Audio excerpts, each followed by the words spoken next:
फैसला तो हो चुका है मेरी बेटी, वो उस औरत को तलाक देकर ही रहेगा। मुझे तो ये सोच सोच के ही खुशी हो रही है। करीम सादिया को तलाक दे देगा और फिर मैं उसके घर में उसकी बीवी बन के रहूंगी। इसके अलावा अभी मैं और कुछ सोचना ही नहीं चाहती हूँ। मुझे लगता है तुम्हें सोचना चाहिए। जुनैद का क्या होगा? वो तुम्हें अकेला नहीं छोड़ेगा कभी।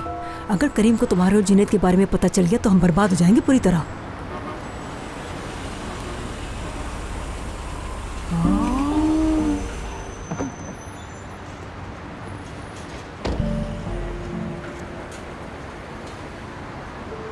नसरीन, क्या कर रही हो तुम इस वक्त यहाँ? आपने होटल का कहा था इसलिए हम घर से निकल आए। हाँ, मगर ऐसा है तो घर पर ही रुक जाना चाहिए था। हालात तो आपके सामने है करीम। डर के मारे मैं और अम्मी पूरा दिन बाहर ही नहीं निकल सके। जैसे ही माहौल थोड़ा सा पुरसुकून हुआ तो मैंने और अम्मी ने अपना सामान उठाया और वहाँ से निकल गए।